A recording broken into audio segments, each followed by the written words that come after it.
Good morning, four persons, friends, and family. This is the Catholic Ken Apologetic Show with me, your host, Ken Litchfield. We have a great show planned for you today where I will be discussing common questions about the Catholic faith. If you have a question, please leave it in the chat on Facebook or YouTube. If you would like a copy of today's show notes, send me an email at catholicken@the4persons.com. That's Catholic with a K at the4persons.com. I'm also available to come speak at your parish on this or many other topics. You can contact me at kenlitchfield61@gmail.com or look me up on Facebook. If you're watching this on YouTube, please like and subscribe to this channel. Please share this video with others to help them learn more about the Catholic faith. A comment also helps YouTube to promote this to other people. So let's get started.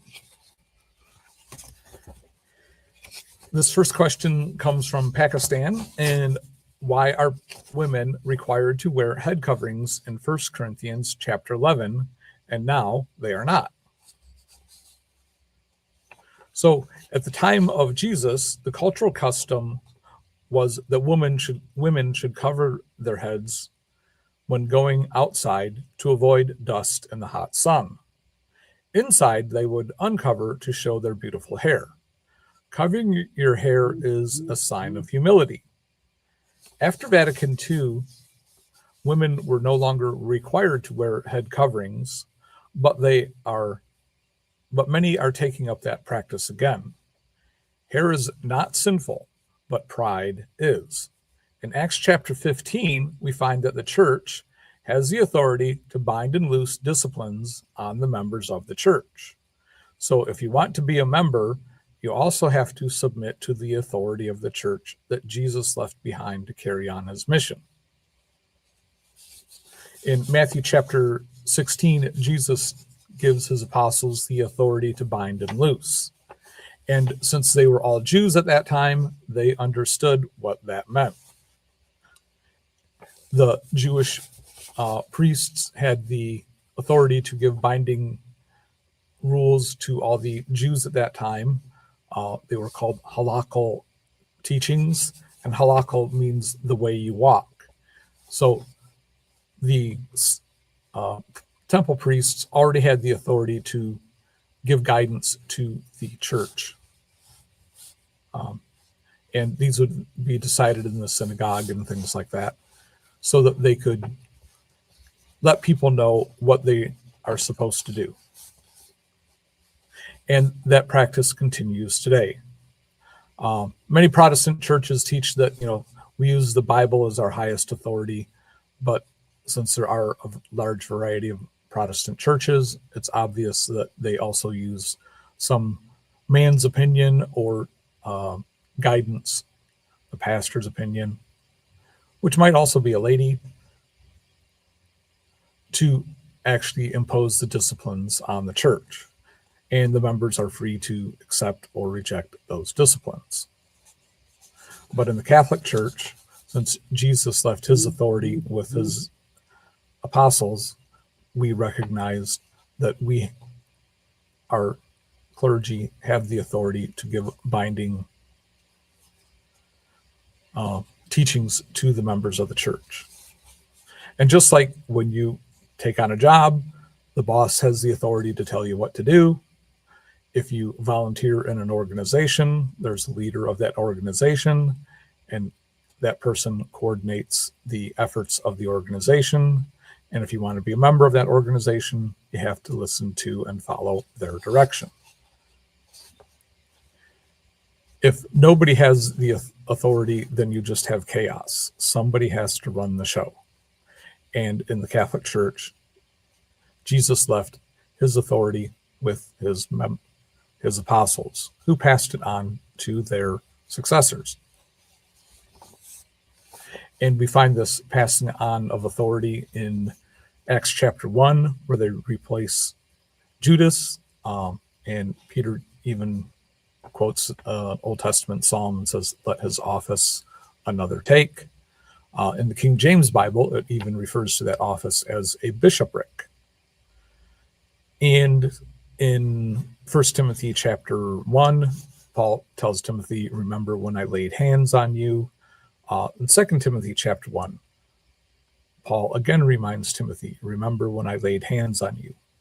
And in Titus chapter 1, Paul tells Titus, remember when I laid hands on you. And that's how the authority of Paul was passed on to them. And we see this back in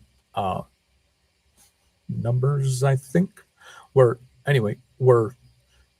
Moses passes on his authority to Joshua by laying hands on him.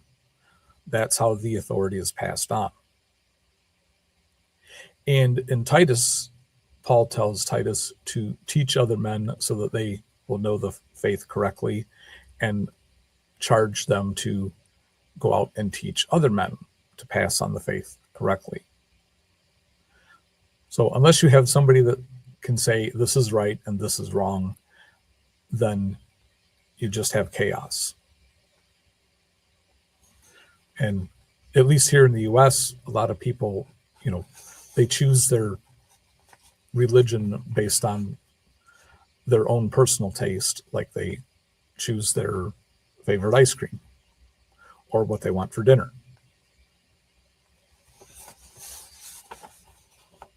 So the next one is, why did God tell Abram to leave the land of Ur? And God tested Abram by telling him to leave without telling him where he was going. Hopefully, God told him what direction to start in, at least. And since Ur is west of, let's see, I think it's south of the land of Israel now, at least you would think that God told him to head south. Although at that time they didn't have compasses, and you couldn't follow a compass that pointed to an S. But anyway, they started going in the right direction, and Abraham believed God, and it was counted to him as righteousness, but he also had to leave the land of Ur. So just believing God is not sufficient. You also have to do what God calls us to do.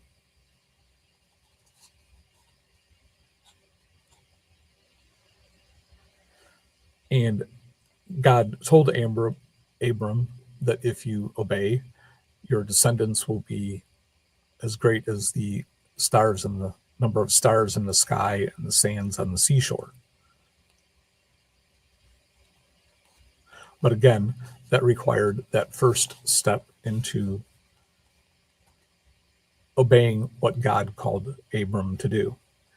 And if you read the story of Abram, that goes from Genesis chapter 15 to Genesis chapter 23, there's a lot of different things that Abram had to do to be in covenant with God. So a mere assent to believing in God is not sufficient according to the Bible. You have to do what God calls us to do in order to be a follower of the one true God. So the next question is, how can the serpent in Genesis chapter 5 be the devil who was made in the beginning? And we need to understand that God is outside of time and space. In the book of Revelation chapter 12, John sees 1/3 of the angels swept away as stars from the sky. Angels were created before the humans, but also were shown that they would be judged by and have to serve humans.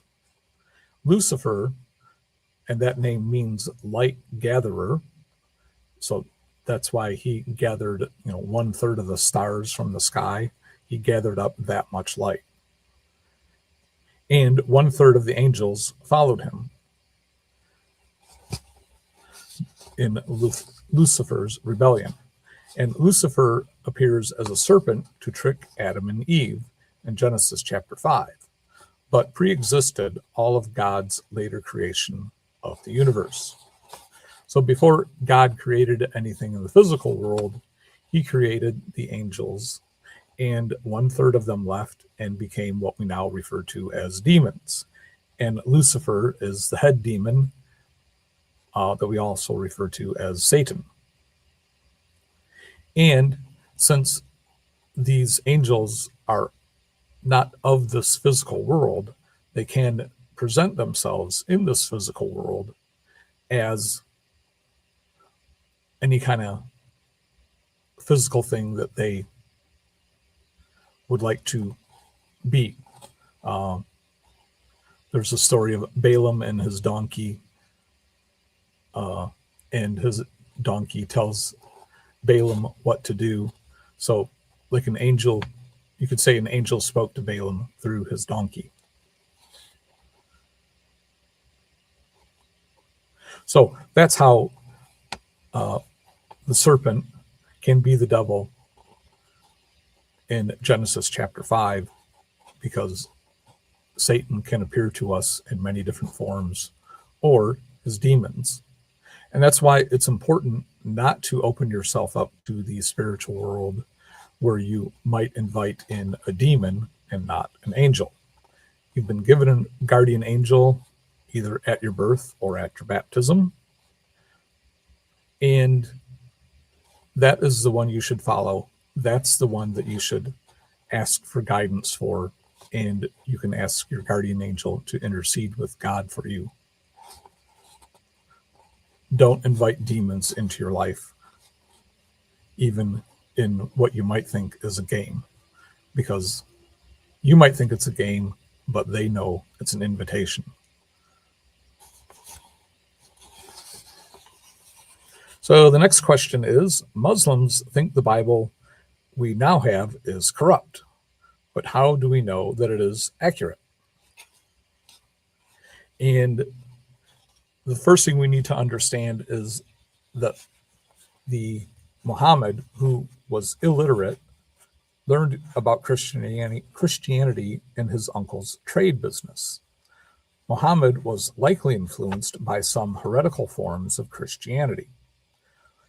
What Muhammad taught was preserved and handed on orally for 20 years before it was written down in 655 AD. After this official copy was made, other partial copies were destroyed to establish a standard text.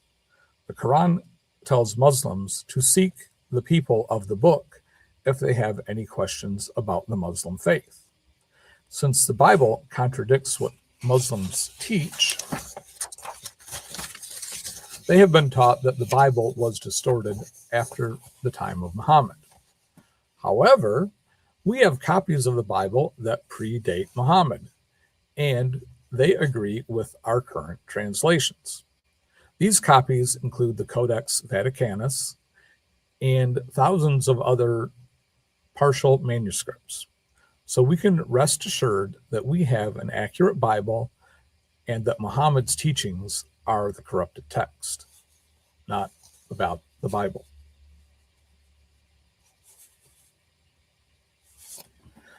It's easy to make claims, but when you look into the history, you understand what the real truth is. And if you just dig into it a little bit deeper, you find out that the Bible is more accurate than the Quran.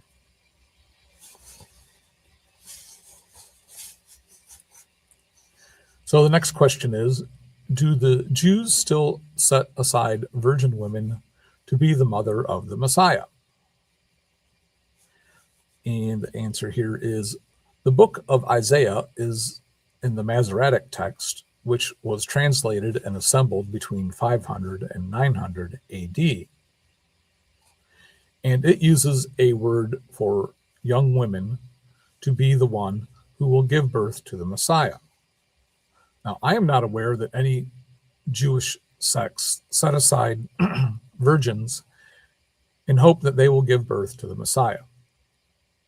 We know that Jesus is the Messiah that the Jews are still waiting for 2,000 years later. In Matthew chapter 16 and Mark chapter 8, they recount that Jesus makes Peter the rock. In Mark's gospel, Jesus rebukes Peter right after he makes him the rock and tells him that he is Satan. So how do we reconcile these passages?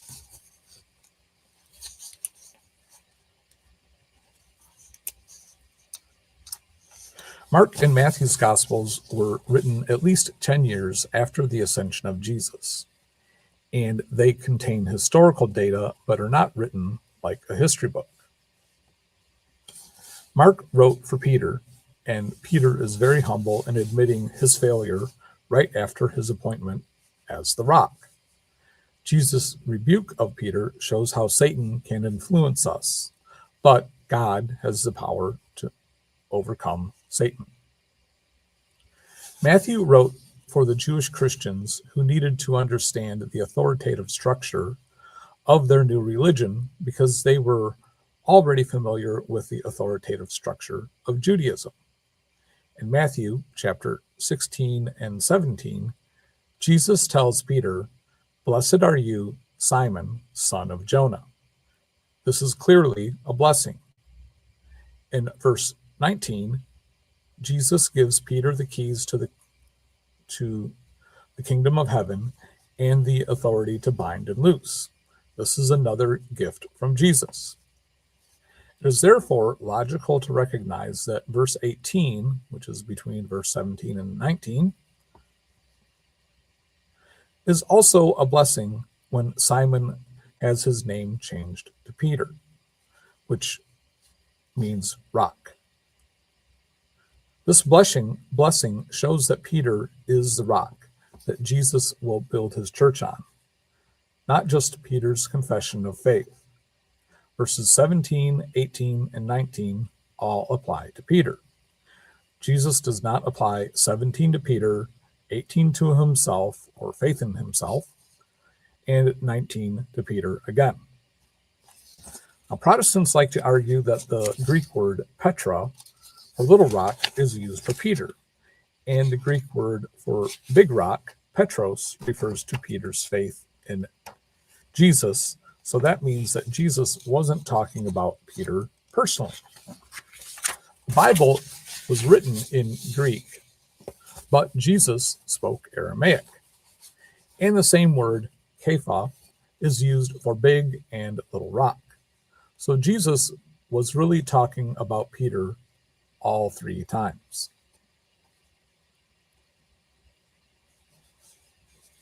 We know the Catholic interpretation is correct because the church in Corinth wrote to the church in Rome as early as 70 AD when they had a dispute there. The Corinthians knew where the leader of the church was, there in Rome. The successor to Peter in Rome at that time was Clement, and he wrote a letter back to the church in Corinth and sent a delegation to sort out their problem. Ignatius confirms that the church is centered in Rome in 107 AD, where he writes that the church in Rome presides over Christianity. And in 115 AD, Polycarp goes to the Bishop of Rome when there is a question about which day to celebrate Easter. Polycarp learned the faith from the Apostle John. The Apostle John taught him to celebrate Easter on the 15th of Nisan, according to the Jewish calendar. However, the rest of Christianity was celebrating it on the first Sunday after the first full moon after the spring equinox. And that's why Easter, the date for Easter, moves around today. It's not like Jesus died on different days at different times, but we celebrate the resurrection of Jesus based on the lunar calendar that the Jews follow. But the point here is that Polycarp knew which of the other Christian bishops to go to settle this dispute. He didn't go to the bishop of Antioch. He didn't go to the bishop of Jerusalem. He went to the bishop of Rome. And the bishop of Rome tells Polycarp that you need to celebrate Easter with the rest of us. And Polycarp says that, well, I'm going to follow John and not what you teach. Now, the date that we celebrate Easter was settled at the Council of Nicaea in 325 AD, and it turns out that the Bishop of Rome was right, and the rest of Christianity was right, and Polycarp was wrong, even though he was following what the Apostle John taught him. Again, it comes down to authority, and the highest authority of the church was there in Rome, and also established by a council. And now the church in Smyrna, which is what we now know as Turkey, Christians there celebrate Easter with the rest of us. And in 180 AD, Irenaeus writes about how if two churches have a dispute, all they have to do is check with the church in Rome to find out the correct teaching, because they have the teaching of Peter and Paul. So again, if you have a dispute on doctrine, check with the church in Rome. That's where the highest authority is. And in Tertullian, when he has a dispute with the Bishop of Rome about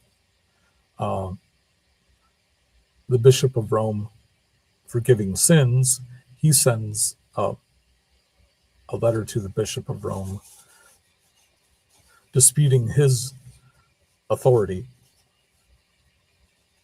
But it turns out that Tertullian thought that if you commit one major sin after you become a Christian, you're out and you can never come back. But the Bishop of Rome was teaching that Jesus teaches that we should forgive our brother 70 times 7, or 490 times, which basically means as many times as necessary. And that was the correct teaching in the church.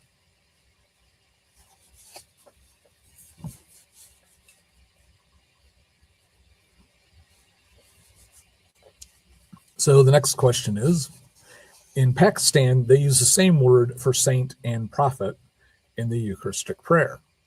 Someone wondered why Joseph is called a prophet. So this comes down to translation difficulties, and we have the New Testament, we have the whole Bible in multiple different languages, and the original Greek words do not always transfer well one-to-one with a local language. And so translators have to do their best to find an equivalent word in that local language. And even if you're translating from the Latin Vulgate into a local language, again, there might not be a word that transfers one-to-one. A great example of this is the word brother. And many people think of the word brother as, someone who shares the same mother and father as you. But in English, yes, we have that understanding of the word brother, somebody who has the same parents as you do. However, we have fraternal groups, which are like a family, even though we are not related biologically. We refer to each other as brothers and sisters because we try to operate as a family. And even in union organizations, they refer to each other as brother and sister, even though they do not share the same biological parents. So this idea that the word brother only means that you are of the same mother and father is not correct understanding. The word brother in English can mean many different things.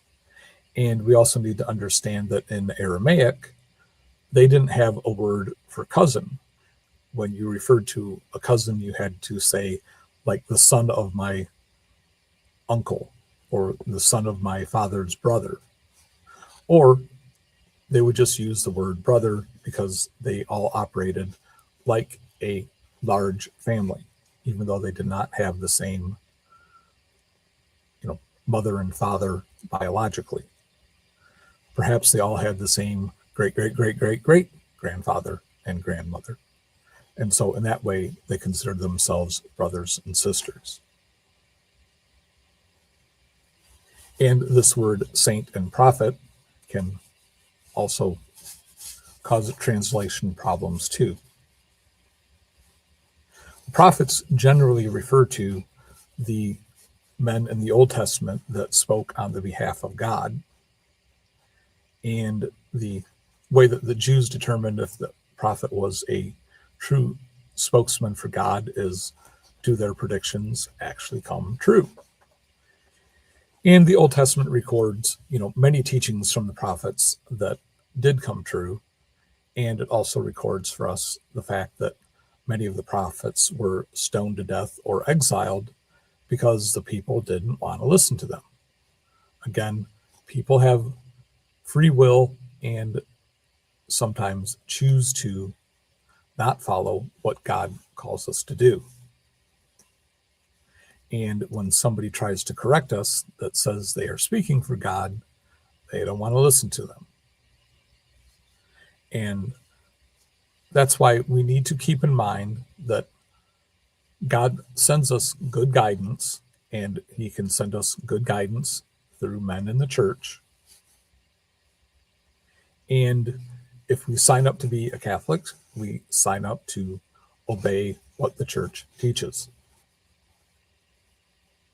and to receive guidance from our clergy, from our local priest to our local bishop to the Pope and the cardinals that work with the Pope. So moving on to the next question, in Revelation chapter 22 and Corinthians chapter 6 and Galatians chapter 5, it says that drunkards can't enter heaven. So why do Catholic priests and other Catholics drink wine and other alcoholic drinks? So alcohol by itself is not bad, just like any food is not bad. But too much food is bad because that's gluttony, which is a sin that can keep you out of heaven. And too much alcohol is also bad for us, which can make us drunk. So we don't have to be afraid to use food and alcohol, but we do need to use them wisely. Getting drunk is a sin because it hurts us when we are members of the body of Christ through baptism. We don't want to hurt the body, and we can also more easily engage in other sinful activity if we are drunk. So we should avoid too much alcohol, but alcohol alone is okay. In 2 Timothy chapter 5, Paul tells Timothy to use a little wine in water for the sake of his stomach. And Jews use wine and alcohol as medicine, and also in their mini Passover meals on Friday and the major Passover meal where they celebrate the Passover, which was when the Jews, right before the Jews left Egypt, when the angel of the Lord came and destroyed the firstborn, except for the Jews that had marked their doorposts with the blood of the Lamb.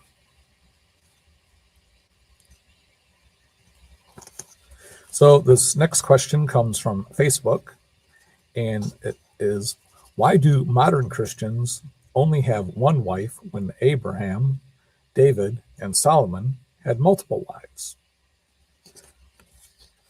Well, first of all, Abraham only had one wife, Sarah. Hagar was his wife's maidservant, and Sarah offered her to Abraham in hope of fulfilling God's plan through her who gave birth to Ishmael. It was not God's plan, which he did not fulfill, which he did fulfill through Sarah after giving birth to Isaac. So the understanding at that time was that Hagar, being the assistant to Sarah, her maidservant, was so intimately connected to Sarah that she was like an extension of Sarah.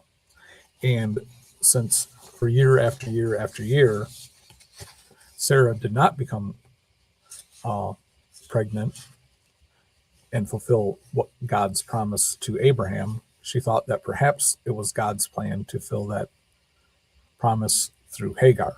But no, that was not God's plan. God was testing them, and well after the time that Abraham and Sarah should have been able to have children, he gave them Isaac.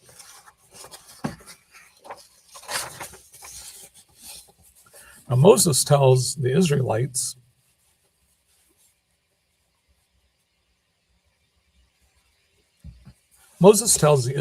to take a brother's wife if the man dies to raise up children for him.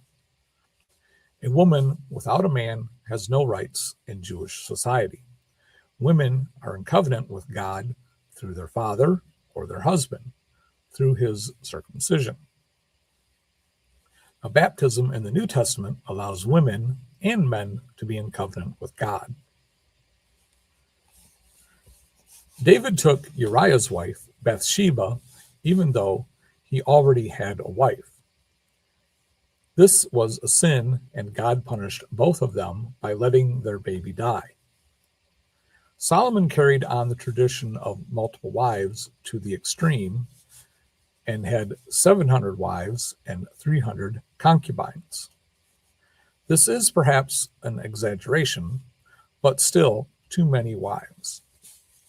From this, we get the idea of the Queen Mother, though, who in Solomon's case was Bathsheba, because the king with so many wives has only one mother. And the Queen Mother intercedes for the children of the king and even the brothers and sisters of the king. And this is the same relationship that Jesus has with Mary. Jesus is the Messiah that sits on the throne of David, and Mary is his mother. And that's why we recognize Mary as the Queen of Heaven. And we see her in Revelation chapter 12. And at the end of Revelation chapter 11, John is looking into heaven and he sees the Ark of the Covenant. And people think, oh, that's that box that the Jews held the Ten Commandments and the manna and Aaron's staff in. But no, we read on in the first verse of chapter 12 that the ark is not a box, it's a woman. And that is a woman that gives birth to the man-child that rules with a rod of iron, which is Jesus. And the serpent tries to attack her. And the woman is crowned with a crown of 12 stars and has the moon at her feet. So that's how we know Mary is the Queen Mother, the Queen in heaven. She's Jesus' mother, and the tradition was that the successor to David would have his queen as mother. And we see that throughout the Bible, and even the Jewish tribes, well, the Israelites, 10 tribes that broke away from the two southern tribes, also had the Queen Mother as queen with whoever was king. Now, in the Catholic Church today, we only allow one wife at a time. because Jesus says that this is the way it was from the beginning with Adam and Eve. Now, Paul also tells us that if your spouse dies, you are free to marry, but he also recommends that you remain single like he is, so that you can better serve others in the church.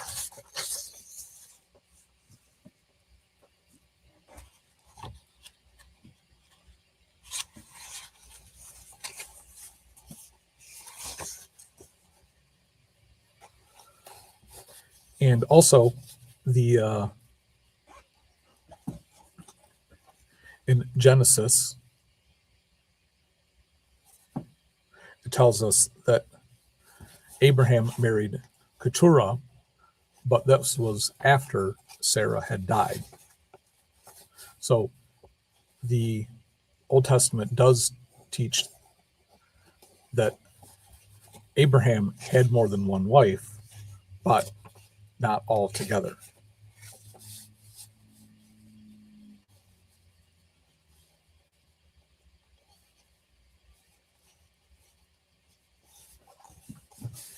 The next question is, why does the Catholic Church teach that homosexual activity is a sin? And in Genesis chapter 1, God tells Adam and Eve to be fruitful and to multiply. Two people of the same sex cannot multiply no matter what parts they stick in each other's body. Genesis chapter 9 tells us about the sinful people of Sodom, where the men want to engage in sexual activity with other men of Lot's group. And that kind of sexual activity might be entertaining, but it has no chance of actually being fruitful and creating another human being. God created us male and female with different parts so that we could reproduce and be fruitful and multiply. And that is the ultimate purpose of the sexual act. And the reason that all sexual acts have to be finished with an act that has the potential for reproduction. And now, it doesn't mean that every time you have sex, you're going to have a baby, and it doesn't mean that you can't have sex after menopause, or even if a woman has a hysterectomy and has her uterus removed. It just means that sexual activity has to be finished with an act that has the potential for producing more human beings. Okay, in Genesis chapter 3, the snake is bad by tempting Adam and Eve. In Numbers chapter 21, snake bites the sinful Israelites and they die. And then God tells Moses to make a bronze image of a snake, and they are healed by looking at it. The snake is bad again in Revelation chapter 12. So is the snake good or bad? And the thing is, like, to broadly label a snake as a good or a bad thing is not fair to the snakes. In the natural environment, snakes do have a purpose. They eat other small creatures or plants, and they reproduce also. They're all part of God's plan for our environment. So to say that all snakes are bad or all snakes are good is not being fair to the snakes. And just like humans can do good or bad things, a snake can do good or bad things.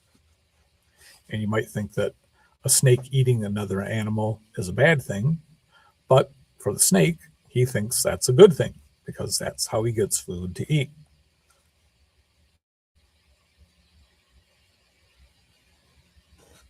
And like, if you were to say, Judas betrayed Jesus, so all humans are bad, that's not being fair to the rest of the humans. But in Genesis chapter 3, God describes the snake as the evil. Well, the devil possesses the snake and tempts Adam and Eve. And God curses the snake after that and tells him that he will crawl on his belly and eat dust. But not all snakes eat dust now.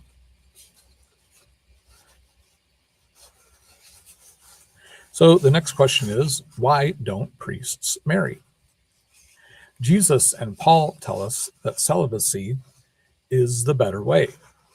Most Catholic clergy are free to put their church family first. They don't have to choose between a church event or their child's event. A local church does not have to provide as much money for a single priest as it does for a minister and his family.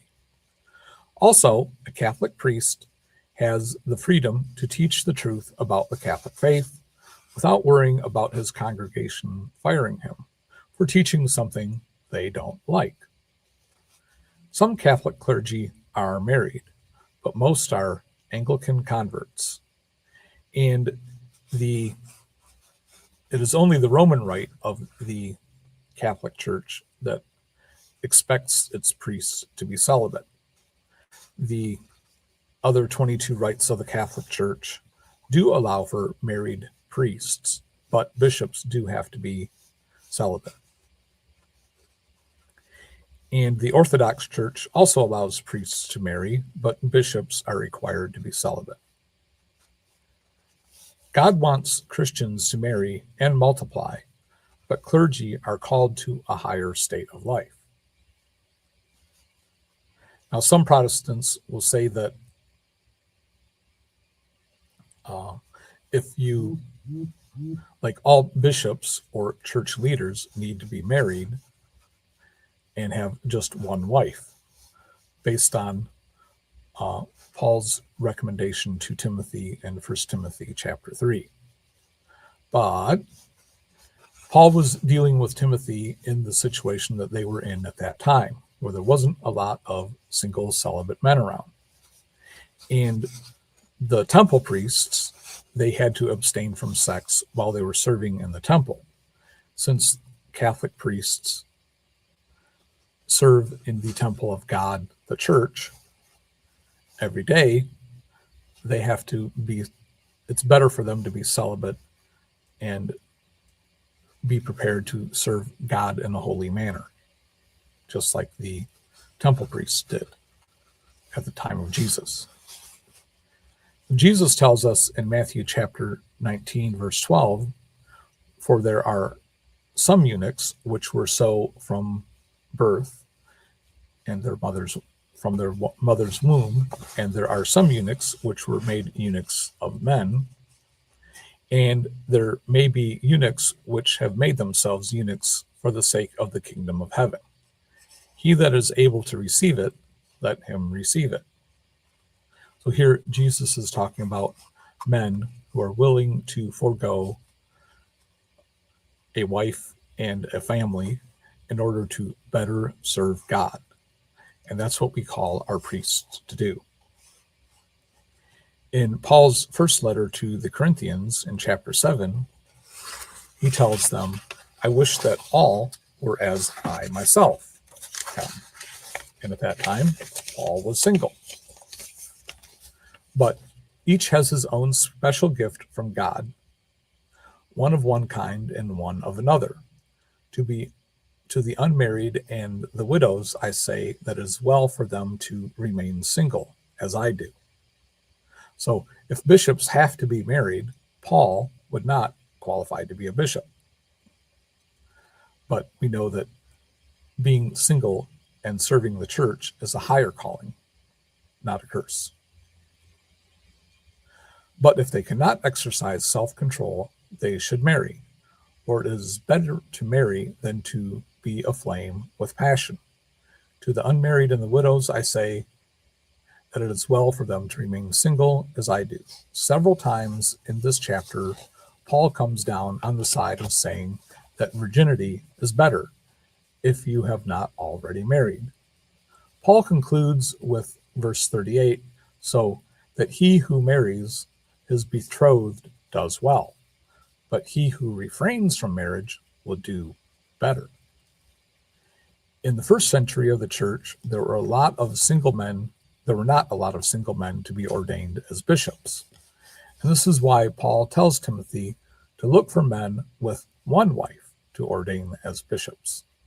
Paul, Luke, Timothy, Titus, Barnabas, Mark, and the Apostle John were all single. A single man does not have to worry about dying for the sake of Christianity. A married man has to think about how his death would affect his family.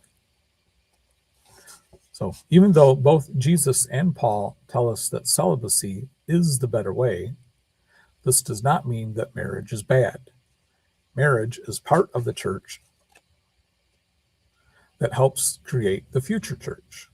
For clergy, celibacy allows them to devote their lives in service to the church, like a husband is supposed to devote his life in service to his wife, and she likewise to him.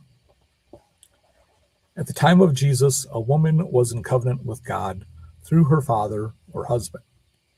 Even though Mary planned on leading a celibate life, she needed a husband to be in covenant with God. Only men could be in covenant with God because only men can be circumcised, which was the symbol that showed that you were in covenant with God. Baptism, which is available to all, is the new sign of being in covenant with God. There were not a lot of single men available in the early church, so Paul instructs Timothy to find a good man with only one wife, to become the new clergy in the church. Also at this time, when you could be killed for being a Christian, it was good for the clergy to be celibate so that they did not have to worry about leaving a wife and children behind when they were killed for the faith. 60 years after the beginning of Christianity, we were on our third pope because the previous two were killed for the faith. Third pope, St. Clement, was exiled and then killed for being the head of the church.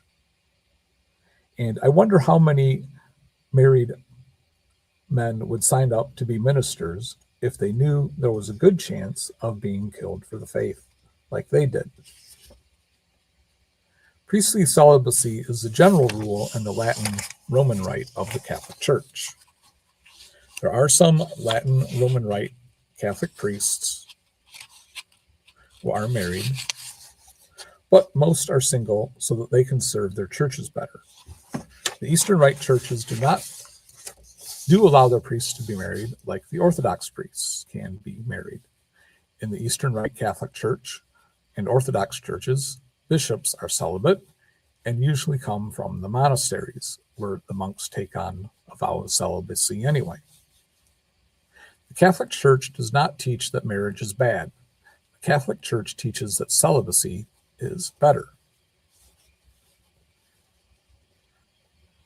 There has always been a deep human intuition that celibacy brings great spiritual gifts, a heightened sensitivity to divine things. Even under the Old Covenant, a married priest had to be celibate while he served in the temple, performing the duties of a priest. Moses asked that the Jews abstain from conjugal sex while he ascended Mount Sinai, and the prophet Jeremiah was forbidden by God to take a wife in order that he might fulfill his ministry.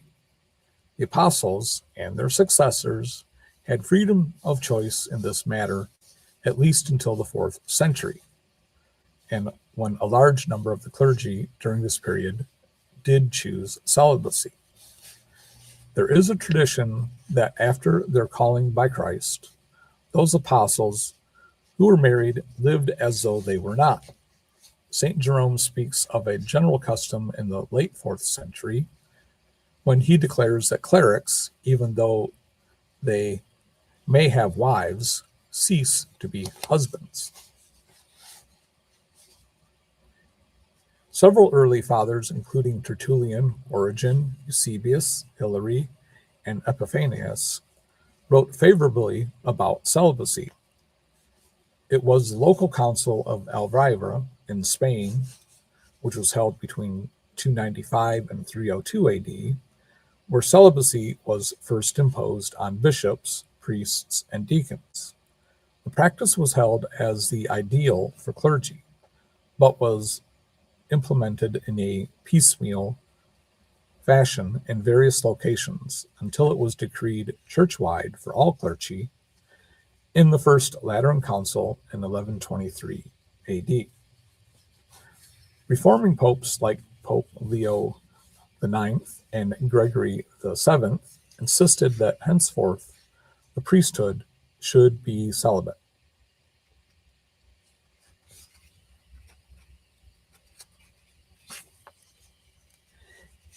On October 1st, 1529,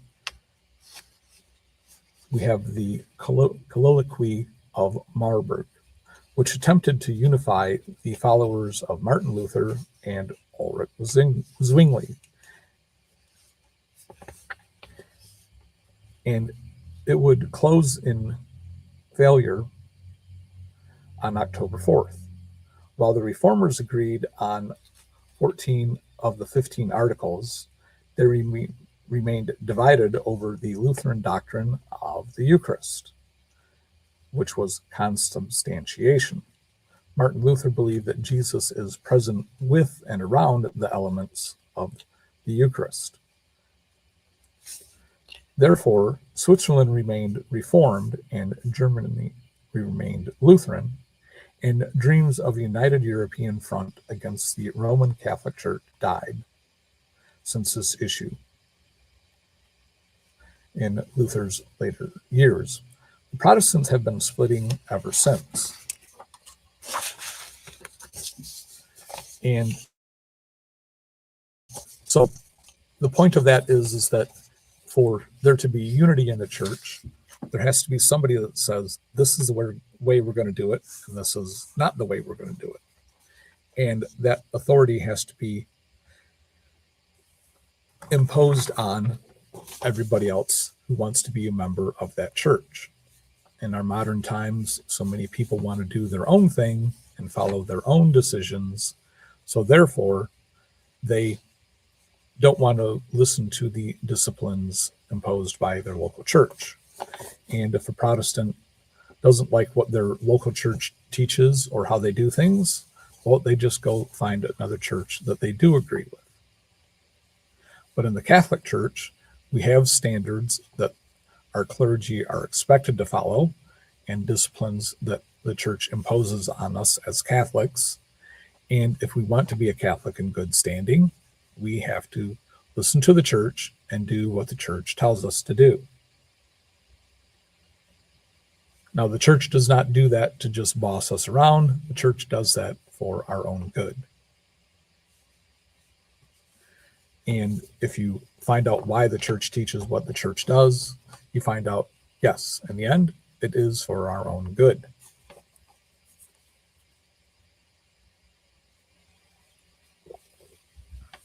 So, thanks for tuning in today. If you found this show useful, please consider making a tax-deductible donation to the Four Persons Incorporated using the donation tab on our homepage. If you would like a copy of today's show notes or have a follow-up question, send me an email at catholicken@thefourpersons.com or look me up on Facebook. If you're watching this on YouTube or Facebook, please like and share this video. Also, make sure you are subscribed on YouTube for more great content coming soon. If you'd like to have me come speak at your parish on this or many other topics, you can send me an email at kenlichfield61@gmail.com or look me up on Facebook. May God bless and guide your efforts to bring the truth of the Catholic faith to the world. Bye now.